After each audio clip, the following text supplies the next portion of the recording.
enjoy this 8-week format? It moves along. I do believe they do. We have a very diverse group that from representing many countries and many walks of life right now, from AI to ex-military. A gentleman flies in from Texas, works on a nuclear power plant. Very diverse group. Um, Bringing backgrounds, like I say, from IT, computers, a couple of accountants that have had their master level accounting work. So the 8 weeks moves along, but it's always something new, and they do like the format. I like the format. Excellent. And Dean McCabe, with our Center for Career and Experiential Learning, I know that a lot of folks on the call already have full-time jobs already set up through CPT and OPT.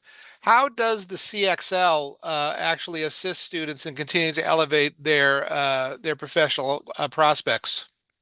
So I think that happens in a couple of different ways. One is they do provide some resources to help if you need help with sprucing up a resume, if you're not as familiar maybe with the Boston area and you'd like to find a position in the Boston area.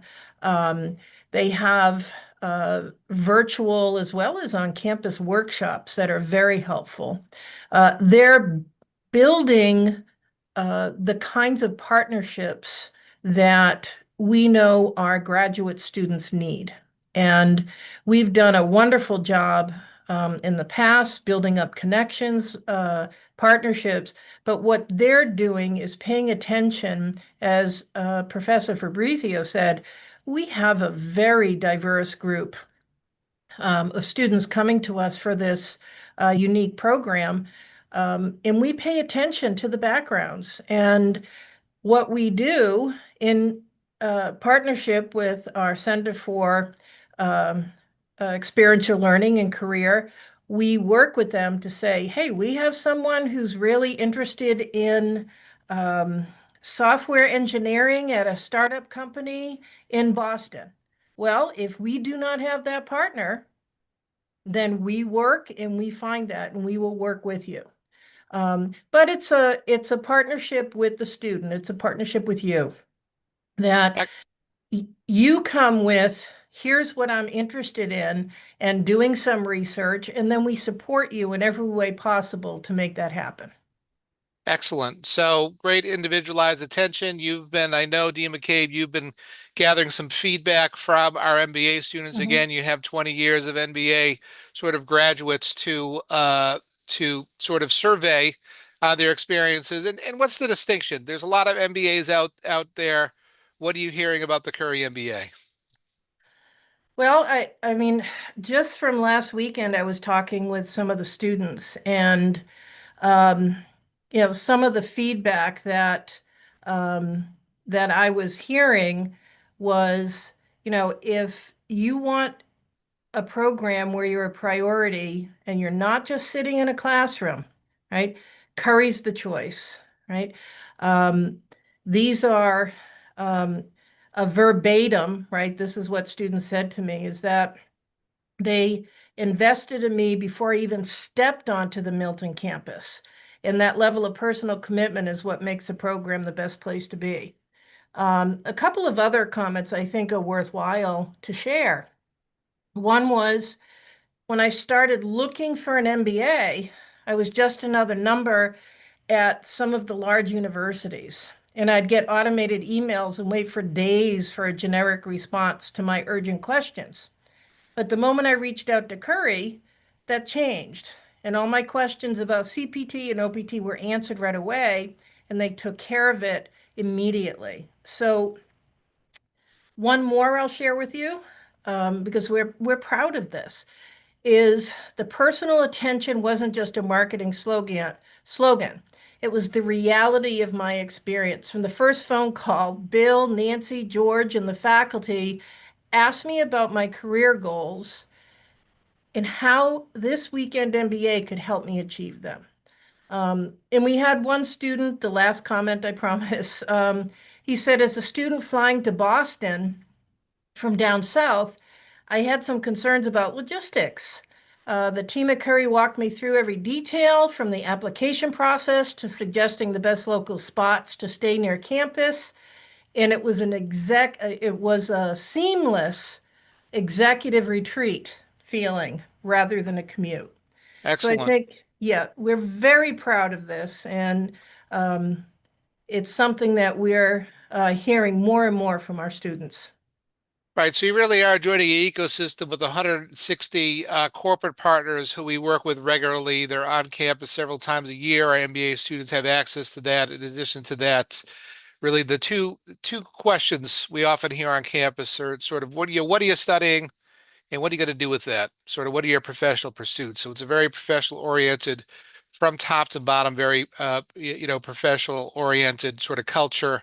And Dr. Fabrizio is instrumental to that, given that he's going to be approving your internships, your CPT as part of the MBA program. Given obviously I'm showing you some pictures of campus, really beautiful in the fall. Now it's covered in snow, equally as gorgeous. I should probably do some seasonal panoramas as well, but just a great place to study, a great place to spend the weekend. And we do offer housing for our MBA students as well. For those that are moving to the area, you'll find that we do have competitive rates when it comes to room and board. For those who are moving to Boston, finding a higher cost of living, it's definitely an affordable option to live in our suites. We have several graduate students that are living there now and are very happy with the accommodations. So, insofar as Nancy McCann, you'll be speaking with her as well. Nancy, uh, how quickly after materials are submitted are applications being processed and a decision being rendered on the MBA applications? Usually within 24 hours, we can do once we have your copy of your passport and your transcripts, we can make the admissions decision and send that letter right over. And then we send you some information about the next steps as far as a certificate of finance that's required. And also your previous visa, if applicable. We ask for that, but for the admissions decision, all we need is for you to fill out the application. We waive the application fee. If you have a US transcript, we can waive the language requirement, and then we can move on and push you through to the Director of Student Services for the I-20 processing. Excellent. And then from there, George, our PDSO and our Director of International Student Services, unfortunately, couldn't join us this evening. But from there, this is all happening very quickly insofar as the issuance of the I-20 once we have a certificate of finance, as well as the enrollment deposit, which is being posted to your first term of tuition. He's getting it done just in an additional business day or two. He works rather quickly. We know how important it is to you and that you're making an investment. We show equal attention with the attention which we show your application, the decision, getting all your materials together for the I-20.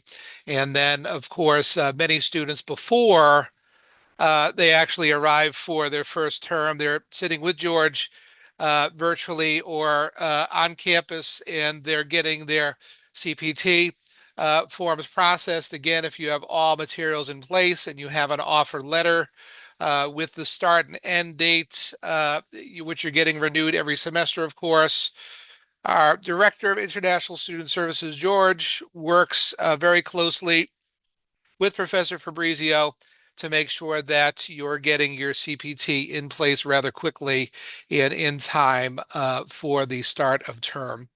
So, Tony, what are you looking for when you're approving internships?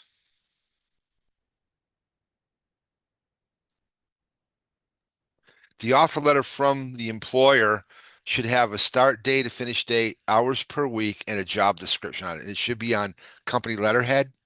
That with the CPT form, I can approve it same day as soon as I get it. Then you'll upload it into a form for George, or he'll look at that and approve you. So we're turning over pretty quickly. But the key is to have that letter on company letterhead, job description, hours per week, and term of employment. Outstanding. Thank you very much. Well, we'd love to transition to questions and answers from the folks that have joined us. We'll answer everything the best we can, as well as provide our Director of International Student Services contact information as well for those of you who want one-on-one consultation. So any questions? Thank you so much for your wonderful presentation and navigating us through all of the program offerings and for Carter College and how fascinating the location is. And I believe everybody has gained a lot of knowledge about Career College. And now, without further ado, let's check our Q&A session sheet here. Our colleague Shamaha has already collected some questions here. We'll get back to every single of the question on the order we receive them. If we don't have enough time to get back to your questions, don't be afraid. Just scan the QR code on the left side for WeChat, on the right side for the WhatsApp, and then our Go Elite team will get back to you and addressing all of your questions. So let's start the questions. The first one, could you please confirm the available master thesis and also clarify this point? Do you provide RFE support? Is an employer required? Do we need an employer contract for CPT authorization? Is CPT approved semester-wise or year-wise? And what is on-campus attendance requirement? I believe a lot of the students' questions has addressed by Dr. Anthony. Would you like to just double check Yeah. this? So there's a couple things going on here. First of all, the thesis would be your last two classes of the program, your 11th and 12th class, and we would work with you. It would be probably a few professors on your committee that would work to develop that, and you would do that over 2 terms for 6 credits. But that's one of the options. It's an option. Yes, it's one of the experiential options, yes. Yeah. So yeah, good point, Kathy. You could also do a capstone project with a team that's separate from that. So that's 2. And also you have your experiential education through your CPT. It's gaining credits as well. As far as CPT, it's term for the term. Not so you would do it, say, from September to December, from January to May, and for the summer term. So you could, if you get the dates, you can do 2 sessions under that, but it's per term. And I would need, as I said, a letter, company letterhead, term of employment, hours worked, and a job description. I'll approve it and pass it on to George, and he'll approve it from his end. Is Excellent. that So, we do provide comprehensive support. I think George is great insofar as being our PDSO, uh, you know, doing the RFE support. We certainly do that, giving great guidance insofar as what the employer letter needs to say. He's really looking at start and end dates being sort of the span of a semester, and then looking for the next semester, sort of a renewal of that letter if you're in the same place, or of course, if you transition to a different position, he's looking for a new letter. So that is a semester by semester requirement. And then finally, the on-campus attendance requirements, we Oh, do I missed expect that. you there for the seat time. Yeah. One weekend a month. If forever we give that to you 2 years in advance. And if you do have an emergency, life happens, we absolutely understand. Professor Marizio actually arranges, as director of the program, arranges makeup sessions for you as an alternate so you can get that seat time before the next session. It probably will be on an alternate weekend, but we're very flexible insofar as how we make that done. But we make sure you're in full compliance. Obviously you have to make sure that those weekends work and that you're prioritizing being on campus during that time. Okay, Um, so oh. Go ahead. Yeah. If you're finished, Dr. Bill, I saw some students raise your hand. Please do not raise your hand. We will not let you talk, like speak in public. Please put your question into the Q&A section, and our colleague Shama will put your question here in this sheet. Thank you. Do you have any more to add on, Dr. Bill? Feel free to go ahead. No, that's perfect. It's we can move on to the next question insofar as the timeline for an application for to start in May. How long in advance, Nancy, does somebody have to put in application materials for a May start? We don't have any deadlines. We have a rolling every 8 weeks. For your own peace of mind and ease of not having to rush, I would say try to get it in by March of 27 so that we have time to process all the paperwork, get everything transferred over, get your transcripts in place. Sometimes those things take longer than people expect. So if we have a few extra weeks, that's great. The application for spring of 27 will be open in the next few weeks, so you can apply anytime you wish. But every 8 weeks, we're processing applications right up until the program starts. Great, great, thank you. And I do see a question about the nature of the day one CPT program.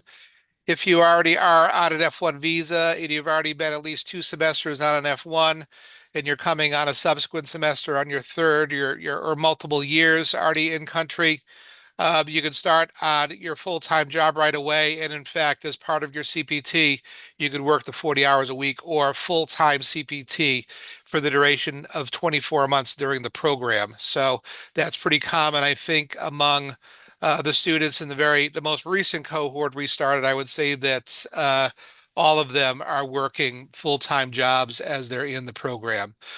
For those of you who already have a master's, many students are actually coming in for a second master's degree, our MBA, with the emphasis on analytics.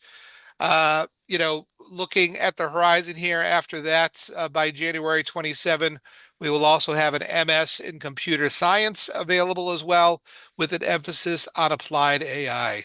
Those students are, there's been a lot of concern whether USCIS will in fact change the regulations around folks that are doing a second master's degree, or whether they have to be in a degree at another level in order to continue to work the CPT. You can still work the full-time CPT on your second master's degree, but of course, as you probably know, that does impact the 3 years of OPT for which you're eligible after the MBA. George, our Director of International Services, definitely make a one-on-one appointment with him, and he'll lead you through whether this is the right program for you if you are moving on to your second master's degree. Um, Question number 4. My understanding is that there are more than 12 months of CPT are used. You're not eligible for OPT or STEM OPT. After getting the master's degree, if the degree is 24 months, how can this be navigated to ensure we continue work on the 40-hour-a-week job? Great question. And I would have you first and foremost make sure that you're staying in compliance with our Director of International Student Services. For the most part, those who want to keep the 3 years of full-time OPT intact after the 24-month degree are making sure to keep their CPT to about 20 hours a week. And then, of course, in interim sessions, for instance, the 4 weeks between the fall and the spring, you may work full time, but that's something that you should definitely have a one-on-one consult with George to make sure that you can shape this in order to qualify for the OPT. Um, Question number 5, can we extend longer than 20 months, and what is the policy for summer break? Absolutely. Our program actually runs with 2 terms in the fall, 2 terms in the spring, 2 terms in the summer. So not any summer break, and now you're in classes continuously and you continue to work during that time. The only time we really do have a break is during the winter holidays, from mid-December to early January. There's about a 4 week gap. Is that correct, Tony? There's about a 4 week gap in December, January. I don't believe there is a gap, Bill. Oh, Well, okay. So yes, you, there is. yeah, I believe that There, there's from a yeah, we start January 20th, so there's a short okay. gap, So you have about three you weeks. have about a 3 or 4 week gap during which Yes, students continue yes. to work full time. Given that we're attributing that to the next term, we make sure you have all your work in place. So Tony, can you speak once again insofar as the alignment you're looking with the MBA program, Yeah. and just give us an example of what you would approve versus something you would not approve? Okay, so it needs to be business related. Right now within our program, we have customer service manager, an AI consultant, um, two people doing tax, one a staff accountant, this nature, right? I would approve that.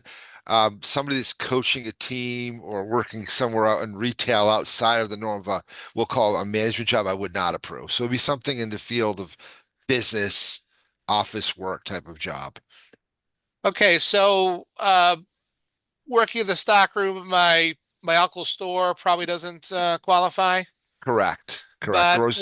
what if I were doing the accounting and the bookkeeping at my uncle's store? Would that count? Well, that would work. You're doing accounting, business type thing, business planning. That would be okay. Excellent. Okay.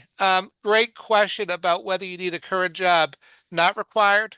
Many of the students who are starting the MBA program already have jobs in place, which is wonderful. Some have them, the once a week format means you could work sort of work off region, just come in for the campus time. A lot of our students are on region. For those of you who really are looking for CPT as you start this program, engage early. Our team will connect you with our career and experiential learning uh, folks. We have a team of people who really look at sort of your profile, your materials, and assist you in applying for the opportunities that are available in place. So not a requirement. And we actually have some MBA students who know that they'll be in transition in that their employment is ending and they're already actively working on a new position and they're securing them because this is, after all, Boston and really opportunities abound. This is a very friendly aside from so much business going on in Boston, this is also an opportunity where if you check on our stats on folks that go from OPT to H-1B, there are so many employers that are H-1B friendly as well. So you really have to take the long view insofar as you come for the 2 years of the MBA, but after that, the OPT, perhaps after that, the H-1B, still very active in the Boston area. You have to block out the noise as well in the media that this administration might do this or that. Until it's regulations, we're not worried about it. Okay. We're going to continue to help you take full advantage of both the curricular practical training as well as the optical practical training. So no, you do not need a job offer in order to be admitted to the program, but I do request that you consult with CXL, our Center for Experiential Learning, early in order to secure or get those prospects as you start the program.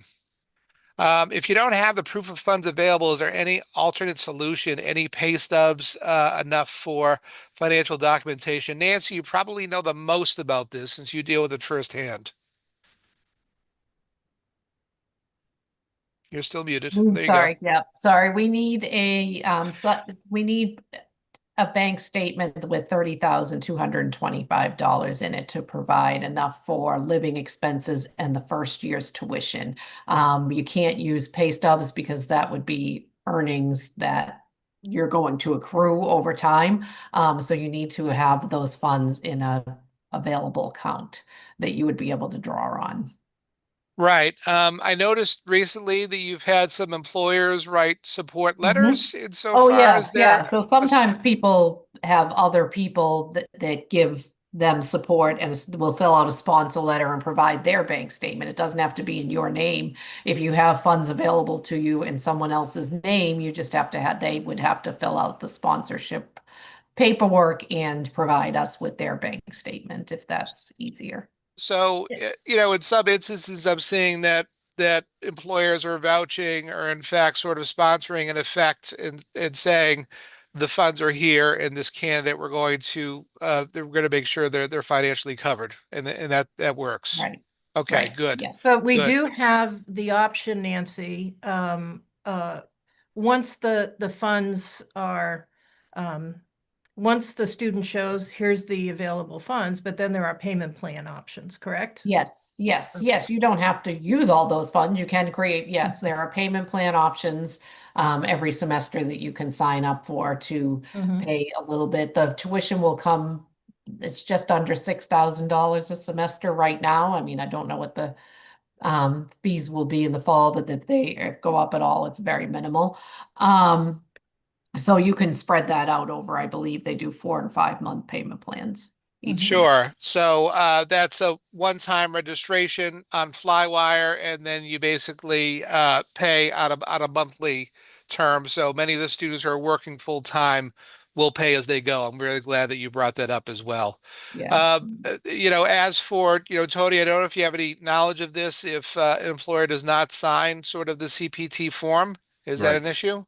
So they wouldn't sign the form. They would provide a letter. We have to have a letter on company letterhead. It has to have the job description, the term of employment, hours per week in the term of employment. Without that, we cannot approve the CPT. Hmm. So it's a must. We cannot break that rule. We have to have that letter on company letterhead. Mm-hmm. Mm-hmm. And then you would fill out the CPT form and the student would sign it and I would sign it and pass it on to George. Right, good. So, right now we're talking about the MBA with the focus on analytics. I showed the curriculum earlier. As I said, by this time next year, we're going to be actively enrolling our Master of Computer Science with a focus on applied AI as well. For students who are coming in on a new F1, I do know that you're going to need 2 semesters or 4 terms in the program before you can engage in off-campus CPT. However, I do know that there are plenty of on-campus jobs. We just had a job fair at the beginning of this term where there were, I think, 80 campus jobs available. Okay. So we do have some students who are in the MBA program who are in their first term of their F1 visa who are finding on-campus jobs. They're working 2 semesters in those on-campus jobs and they're getting a pretty good wage, probably 10 to 20 hours a week. And then by their third semester or their fifth term, they're able to engage in off-campus CPT. So, okay, great. Question number 12. You don't have to be employed the entire time during the course of study. In order to come up with the 6 credits, how many hours total of employment is that if you're to do the internship option for the MBA, Tony? The 6 credits? It's 1/2 credit per term for full term, Okay. So, great. full time, So and then a somebody quarter for could part work time. part of the degree and earn their 6 credits. Or, of Yeah. course, if you decide not to do the internship, then we're looking at experiential project or traditional thesis, as Professor Fabrizio mentioned before. Right. There's three Um, ways of earning it. So yeah, absolutely. Absolutely. So, this is an in-person program insofar as you're meeting 1 weekend a month, Saturday and Sunday for 1 weekend a month. It ends up being 2 weekends for every 8-week term. Okay. So, as such, we have people that live certainly nearby on region. There's some people who opt to room and board on campus. We certainly have suite living available, which is very nice accommodations and certainly at a very competitive price for the Boston area. When it comes to travel and amenities, obviously you're involved in scheduling your own travel if you are coming off region for the once a month. Once you get here, however, we do take very good care of you with keeping you supplied with coffee and such. What if my school refused to transfer my SEVIS? Who do you contact them and ask for a transfer on your part? So, if you're in good status, if you are financially clear from the school from which you're transferring, this should be a very easy transfer, F1 transfer from institution to institution. Nancy and I just were working with, as I said, our Director of International Student Services, George, who got this done for a student coming from another university within hours. Okay. So, George will work directly with the institution where the transfer is coming. Obviously, if there's a financial obligation or some other reason why they're refusing to transfer your transcript or your paperwork, that's something that you have to resolve clearly. But our director of international student services regularly contacts his counterparts at other universities to make this a very smooth process for you. Hi, Doctor. Um, Sorry to interrupt. It Not at seems all. like, yeah. I know you've been like amazing addressing all of our attendees' questions. But it seems like our webinar has extended our scheduled time. So how about let's address like two or three more questions and let's call it all for today. Absolutely. You see all the questions. Is there anything top of mind that you think would be worthwhile? Something that isn't too hard? Yeah. Yeah, I think, oh, since there are more questions coming in, maybe we'll just address two more. Okay, Yeah. so absolutely. So I see a question about finishing the program within 12 months. Currently, we don't have a 12-month model. Tony, correct me if I'm wrong, but by January of 27, could somebody actually complete the program in 12 months? No, it's a 24-month program. Yeah, I that's mean, right, that's how we set up. I mean, I don't, that was something to ask for George about um, requirements. My understanding is you have to be the full 24 months. yeah, I mean, absolutely. I don't think so within the next year or so, maybe down the road, but right now, no, it's a 24-month program. Okay, understood. Understood. For, change of status, I do know that George works very closely with folks who are working through a change of status. Some folks who are on different kinds of visas who are transferring to an F1 visa. He works very closely. He will advise you insofar as getting all the paperwork in. If you've fallen out of status, honestly, you really need to you need to contact an immigration lawyer, and we will work in partnership with an immigration lawyer to get you back in status. But that's something that the candidate has to initiate. Absolutely. Um, and just scroll down a little bit. Let's see for one more while we're on here.